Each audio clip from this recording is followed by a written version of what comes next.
So, if a woman is forced into sex by a stranger, it is a crime. But if the same happens within a marriage, does it stop being a crime? Should marriage give a man a free pass to violate his wife? So, hello everyone, welcome back to my channel Law Simplified by Tiruthi. And today's major topic is marital rape with reference to latest judgment by Chhattisgarh High Court. So today we'll be discussing about marital rape. Now, marital rape refers to non-consensual sexual intercourse by a husband with his wife.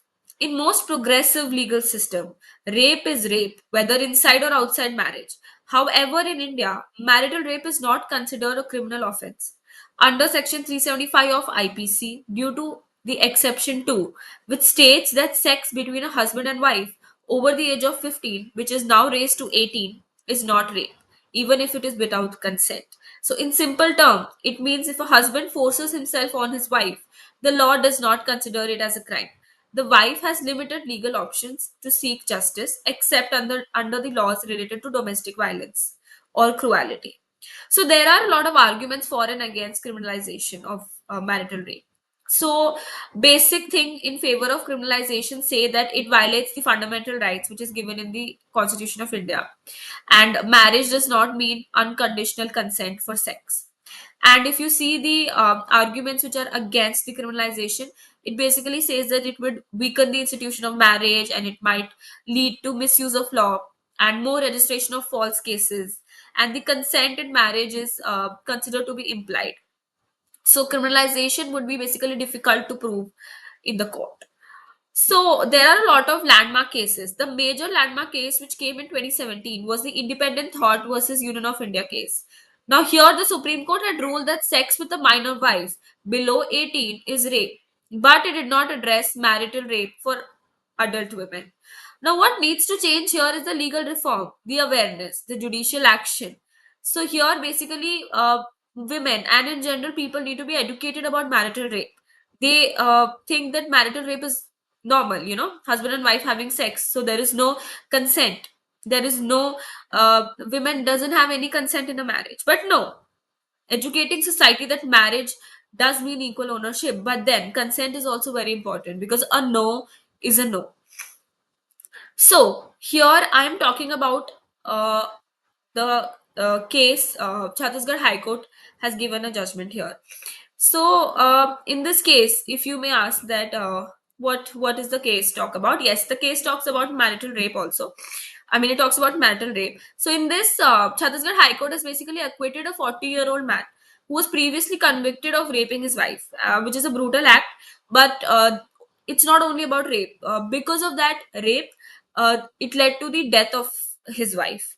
But the court's decision uh, said that a husband cannot be prosecuted for raping his wife, as we know that marital rape is not considered as a crime. It is not recognized as a crime, right? So here it was basically said that the man had unnatural sex with his wife, but it is not an offense.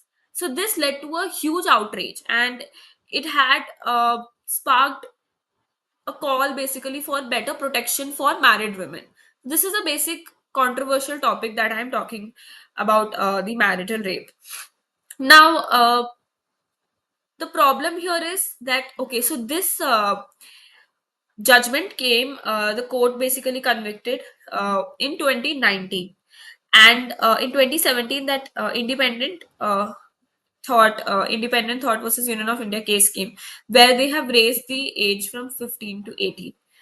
So here, the lower court has also found that the man was guilty of culpable homicide, but it was not amounting to murder. So he was sentenced to rigorous imprisonment for 10 years, but he was not convicted for marital rape. So the case basically here, the victim was hospitalized and later died. The wife died due to injuries, which was inflicted by her husband during a forced sexual intercourse. And there were a lot of abuse, and there were charges of rape, unnatural sex, culpable homicide not amounting to murder. So he was sentenced to 10 years in prison.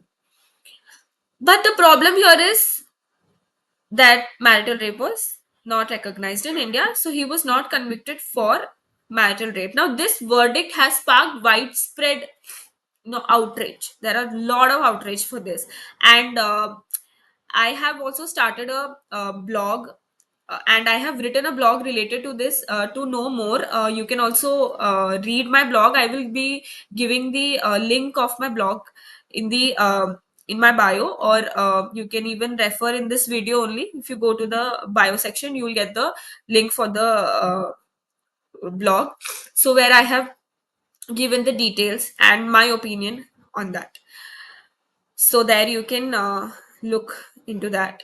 But here the major thing is the judgment has met with a lot of anger, because even I don't agree to the judgment. See, I understand that marital rape is a very big thing, and if we criminalize it in India, then as a lawyer, as an advocate, we understand that there will be more false cases, and there are, misuse of law. But if you see, misuse of law happens in literally every aspect, right? Even in rape laws, or even dowry, domestic violence, there are misuse of laws. But marital rape is a very big issue, so that is there. And even if you see, a recent movie came, Mrs., which was basically the remake of the Great Indian Kitchen movie, Malayalam movie. So there also, if you see, there is a scene where the wife says that no, I don't want to go for sexual intercourse. But then, even if she does go, then even after that, so it is implied that even in a marriage, husbands feel that there is a quote which says that तुम मेरी बीवी हो, तो बीवी मतलब हक तो बनता है मेरा. But that is not. Even अगर मैं तुम्हारी बीवी नहीं हूं, but I'm a woman, right? So a no means no, and that is very important. And that is something that one should always know. As a woman, as a man, especially men, needs to understand that no means no. Consent, whether in a marriage or outside marriage, is very important. So this judgment has met with a lot of anger, and obviously there are people who want to criminalize marital rape in India, and there are people who don't want to do. But what is the saddest part is to a person who committed marital rape and his wife died, but still that man, you have to watch that man walk away, is really unacceptable. So this judgment may be correct legally, because as per law, marital rape is not recognized. So this judgment may be correct legally, but it is ethically and morally wrong, as per me. So obviously, that is like the darkest hour in our legal system. But that's how you have to go as per law. You cannot go above the law. So that is there. But one needs to understand even the legal aspect. So here, all that I have to say is that the man was convicted in 2019, but marital rape was not questioned. He was convicted because of culpable homicide not amounting to murder, but not for the rape laws, marital rape. So the Indian government has opposed the criminalization of marital rape. Everyone knows that, because such a move could disrupt the institution of marriage and can be misused. But this basic case, it intensifies and calls for legal reform to ensure that all women, regardless of their marital status, are protected from sexual violence. So you can say that this case underscores a critical gap in Indian's legal system concerning the protection of women's right within marriage. So the public outcry which happened after this case, it serves as a powerful reminder uh, of the pressing need for the legislative change to address and criminalize the marital rape, which will basically ensure more justice and safety for all women.